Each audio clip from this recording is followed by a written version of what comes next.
ஓம் நமோ நாராயணாய நமக. விஸ்வம் விஷ்ணுர்வஷட்காரோ பூதபவ்யபவத் பிரபுः பூதகிருத் பூதபிருத்பாவோ பூதாத்மா பூதபாவனக. நான் பாலகோபாலா பக்தை லதா பேசுகிறேன். அனைவரும் சப்ஸ்கிரைப் பண்ணுமாறு நான் உங்கள் சகோதரியான உங்களிடம் வேண்டிக் கொள்கிறேன். நாம் இன்றைக்கு பார்க்க போகும் திருநாமம் என்னவென்று பார்ப்போமா? பூதாத்மா. பூதாத்மானா என்ன, அதனுடைய பொருள் என்னன்னு பார்த்தீங்கன்னா, அனைத்து பொருள்களிலும் ஆத்மாவாக இருப்பவர் நம் எம்பெருமான். அதை சொல்லும் முறை, நமக்கு சொல்லும் முறைன்னு பார்த்தோன்னா பூதாத்மனே நமக அப்படின்னு சொல்ல வேண்டும். இப்போது நாம் இந்த திருநாமத்தினுடைய கதையை பார்ப்போமா? பாருங்கள், கடைசி வரையும் ஸ்கிப் பண்ணாமல் பாருங்கள். அதாவது சீதாதேவியினுடைய தந்தையார் யார் உங்களுக்கு தெரியும், ஜனகர் மகாராஜா. அவர் ஒரு நாள் ஒரு வேள்வினா என்ன, யாகம் செய்தார். அப்போது அந்த வேள்வியில் பல அந்தணர்கள், அந்த யாகத்தில் பல அந்தணர்கள் பங்கேற்றனர். அதற்கு அவர்கள் யார் சிறந்த பிரம்மஞானி என்று தெரிந்து கொள்ள வேண்டும். ஒரு நாள் ஜனக மகாராஜர் ஆசைப்பட்டார். அப்போது அவர் என்ன செஞ்சார்னா, சரி யாரு தான் பிரம்மஞானி அப்படின்றத தெரிந்து கொள்ளலான்ட்டு அவர் ஒரு பரிசு பொருளை காண்பித்தார். என்ன, அனைத்து அந்தணர்களுக்கும் பரிசு, ரிஷி, மகரிஷி, முனிவர் எல்லாம் அங்கே உட்காந்துருந்தாங்களாம்.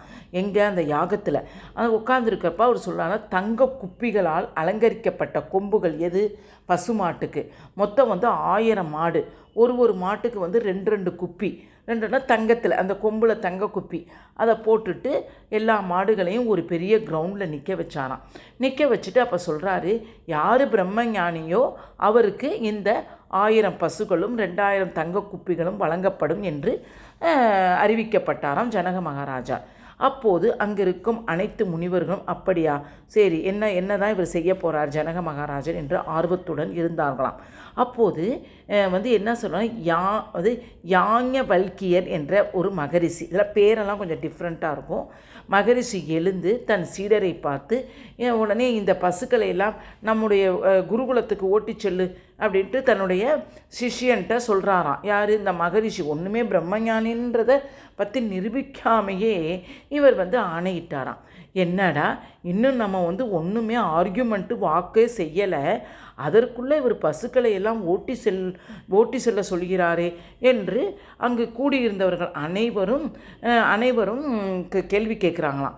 உடனே நீ என்ன தலைசிறந்த பிரம்மஞானியா? பிரம்மத்தை பற்றி உனக்கு என்ன தெரியும் என்று அங்கிருக்கிற பல ரிஷிகளும் இந்த யாஞவல்கியரை பார்த்து கேட்டாங்களாமா. கேட்டவுடனே என்ன செஞ்சாராம், இவருக்கு என்ன, எனக்கு பிரம்மத்தை பற்றி ஒன்று தெரியாது தான், ஆனால் பிரம்மஞானிகள் யாரேனும் இருந்தால் அவர்களை வேணால் நான் வணங்குறேன்.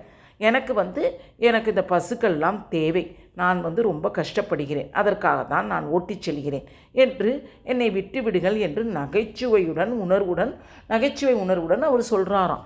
உடனே, சரி, நீ உண்மையிலே சிறந்த பிரம்மஞானி என்று நிரூபித்தாலென்று இந்த பசுக்களை நீ ஓட்டிச் செல்ல முடியாது என்று அங்கிருந்த ஜனகர் மகாராஜா சொல்லிட்டாராம். உடனே சரி, பிரம்மஞானி என்று எப்படி நிரூபித்தது என்று கேட்டாராம். அந்த யாஞவல்கியர் என்ற ரிஷி கேட்டாராம். உடனே அதுக்கு அவர் சொன்னாராம், ஃபஸ்ட்டு நான் கேட்கும் கேள்விகளுக்கெல்லாம் உன்னால் சரியாக பதில் அளிக்க முடியுமா என்று சொல்கிறாராம். உடனே சரி, கேளுங்கள், வேணாம் நான் சொல்கிறேன் அப்படின்னு சொல்லிட்டு இந்த யாஞவல்கியர் அவர் சொல்கிறாராம், கேளுங்க அப்படின்னு சொல்கிறாராம். உடனே அங்கே இருக்கிற பல ரிஷிகளும் அவரை கேள்வி கேட்க ஆரம்பித்தார்களாம். உடனே எல்லோருக்கும் பதிலளித்து வெற்றி வாகை சூடிய நிலையில் அங்கிருந்த ஒரு முனிவர் எழுந்தாராம். நீ எல்லாத்துக்கும் பதில் சொல்லிட்ட, நான் கேட்குற கேள்விக்கு நீ முதல்ல பதில் சொல்லு பார்ப்போம் அப்படின்னோடனே, அனைவருக்குள்ளும் உயிராக இருந்து கொண்டு அனைவரும் இயக்குபவை யார் என்று உனக்கு தெரியுமா என்று அந்த ரிஷியை பார்த்து அந்த முனிவர் கேட்கிறாராம். அதற்கு அந்த யாஞவல்கியர் சொல்கிறாராம், பூமியை தனக்கு உடலாக கொண்டு அந்த பூமிக்கு உயிராக இருந்து அதை இயக்கும் திருமாலே எல்லோருக்குள்ளும் உயிராக இருப்பவர். அதாவது உங்களுக்குள்ளும் உயிராக இருக்கிறார், எனக்குள்ளும் உயிராக இருப்பவர் யாருன்னு பார்த்தோன்னா என தொடங்கி விண்ணா என்ன, ஆகாயம், காற்று, தண்ணீர், ஒளி, இருட்டு, திசைகள், மனம் என பல பல பொருட்களையும் பட்டியலிட்டு சொல்லலாம். அவருக்குள்ளும் உயிராக இருக்கும் திருமாலே உமக்குள்ளும் இருக்கிறார், எனக்குள்ளும் இருக்கிறார். உயிராக இருந்து நம்ம எல்லாம் இயக்குவர் யார் என்று இவர் தான் நம் திருமால், நம் எம்பெருமாள் தான் என்று அதற்கு பதிலளித்தார் யாஞவல்கியர். அவர் அளித்த விடைகளுக்கு அந்த ஜனக மகாராஜருக்கு ரொம்ப திருப்தி அளித்ததாம். நீ சரி நீ சொல்வது அனைத்துமே கரெக்டு தான், நீ திருமாலினுடைய பெருமையை நீ இவ்வளவு அழகாக நீ சொன்னாய், அதனால் உனக்கு இந்த அனைத்து பசுகளையும் நீயே ஓட்டிச்சல் அப்படின்னு சொல்லிட்டு பரிசாக எல்லாத்தையும் கொடுக்கிறார். உடனே அனைத்து பொருள்களையும் தனக்கு உடலாக கொண்டுள்ளவர் யார்? உயிராக விளங்கும் அந்த எம்பெருமானே தான். அதனால்தான் பூத் ஆத்மா என்று அழைக்கப்படுகிறார். அதாவது என்னன்னா, உயிர் உடலை இயக்குவது போல எம்பெருமான் நம் உயிருக்கு உயிராயிருந்து நம்மை இயக்குகிறார் என்று சொல்லப்படுகிறது இந்த திருநாமம். அதனால்தான் பூதாத்மனே நமக பூதாத்மனே நமக என்று இந்த திருநாமத்தை எப்போது எந்த திருநாமம் உங்களுக்கு பிடித்திருக்கிறதோ அதை காலையிலிருந்து இரவு வரை நீங்கள் சொல்லிக்கொண்டே இருக்கலாம்.